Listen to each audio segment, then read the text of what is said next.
안녕하세요. 두손 시니어 TV입니다. 옛날부터 식사하셨어요가 인사인 만큼 먹는 거는 우리 생활에 매우 중요한데요.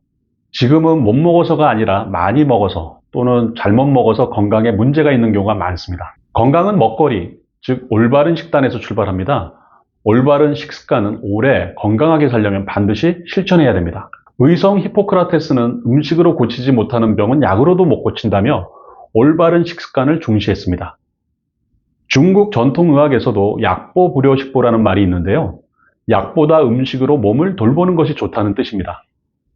일본에서도 약과 음식은 본질적으로 똑같다는 의미의 약식동원 또는 병의 치료와 식사가 본질적으로 똑같다를 뜻하는 의식동원이라는 말이 있습니다. 세계 각국 장수인의 공통된 식단은 자연식 중심의 소식입니다. 건강한 식단에는 몇 가지 특징이 있는데요. 첫째, 육식과 채식이 다 포함되어 있지만 채식 비율이 높습니다.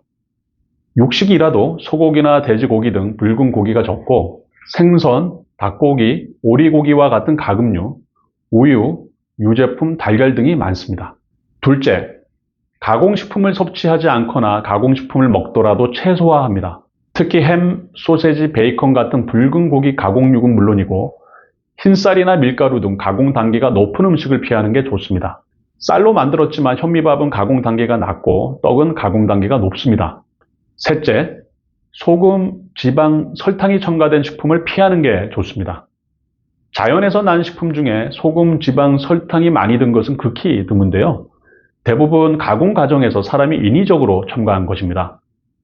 사람 손이 많이 가지 않고 자연에서 얻은 재료를 그대로 먹는 것이 건강한 식단의 기본 원칙이라고 합니다. 식사는 채소와 고기를 먹는 게 바람직합니다. 채식이나 육식에는 각각 장점이 있는데요. 하지만 어느 한쪽으로 치우치면 장점보다 단점이 더 커진다고 합니다. 하루에 채소, 과일을 각각 5가지 이상 먹을 것, 탄수화물을 섭취하되 현미, 통밀 같은 통곡물 위주로 먹을 것, 단백질은 붉은 고기보다 생선, 가금류, 콩류, 달걀 등으로 섭취할 것, 우유와 유제품을 먹을 것, 견과류를 하루에 한 줌 정도 먹을 것 등을 강조하는 건강한 식단이 제한되고 있습니다. 건강한 식단으로는 동서양을 막론하고 지중해식이 손꼽히는데요. 지중해식은 이탈리아, 그리스, 스페인 등 남유럽을 중심으로 한 전통적인 음식 문화입니다. 지중해식 식단은 제철 채소와 과일을 많이 섭취하고 식물성 위주로 식단을 짜되 동물성 식품은 주로 생선이나 요구르트 등으로 보충하는 것입니다. 고기는 포화 지방산이 많은 적색유를 가급적 피하고 닭고기나 달걀 등을 적절히 먹되 지방은 주로 올리브유로 섭취합니다. 올리브유를 포함한 채식 중심의 전통적인 지중해식 식단은 좋은 콜레스테롤을 높여주는 불포화 지방과 피토케미컬의 풍부한 원천입니다.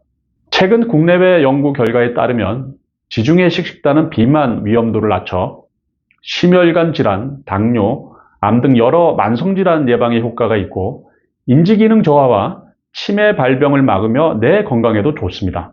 또 폐경 이후 중년 여성의 근육량과 골밀도 증가에 도움이 된다고 알려져 있습니다. 다만 과일 섭취는 지중해식 식단에서 주의해야 합니다. 과당이 많이 함유되어 있기 때문인데요. 과일을 많이 먹으면 당분이 지나치게 많아져 당뇨병이나 비만의 원인이 될 수 있습니다.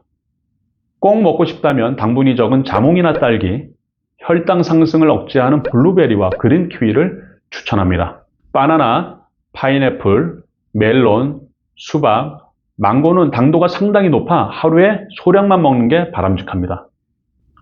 이마이 가즈아키 일본 병소질환 연구의 부의사장은 하루에 자몽 반개, 딸기 5개, 블루베리 3분의 1컵, 그린 키위 1개 정도는 먹어도 괜찮다면서 당도가 낮은 과일이라도 100% 주스나 잼은 식이섬유가 적어 당분이 몇 배 더 많이 들어갈 수 있으니 주의해야 한다고 강조했습니다.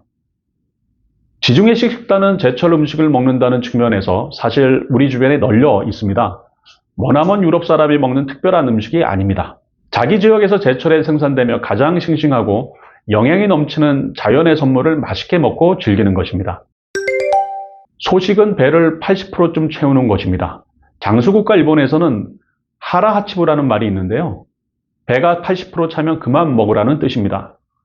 그동안 많은 동물 실험에서도 섭취 열량을 제한하면 수명이 늘어났는데요. 이는 인간에게도 마찬가지일 걸로 추정됩니다.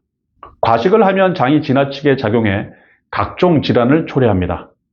배가 고프다고 음식을 한꺼번에 많이 먹으면 장내에서 세균에 의한 부패물이 그만큼 과다하게 만들어지고 각종 질병에 노출될 위험이 커집니다. 특히 부패물을 더 많이 만들어내는 지방과 단백질 음식은 하루 식단에서 최대 20%를 넘지 않아야 합니다.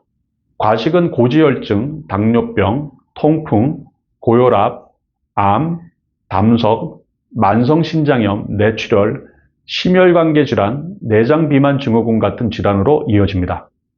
아보도오로 니카다대 의대 교수와 이시하라 유미 박사는 우리 몸에는 혈당을 높여주는 글루카곤, 아드레날린 같은 호르몬이 10가지에 달하지만 과식으로 높아진 혈당을 낮추는 호르몬은 인슐린 하나밖에 없다며 과식을 하면 인슐린 부담으로 이어져 당뇨병, 고지혈증, 암 같은 질병을 초래한다고 설명합니다. 오늘은 건강하게 오래 사는 장수 식단에 대해서 말씀드렸는데요. 장수 식단은 멀리 떨어져 있는 별나라의 이야기가 아니라 우리가 지금 바로 실천할 수 있는 생활 속에서의 식습관이라고 생각합니다. 오늘 알려드린 정보가 도움이 되셨길 바라며 구독과 좋아요 부탁드립니다.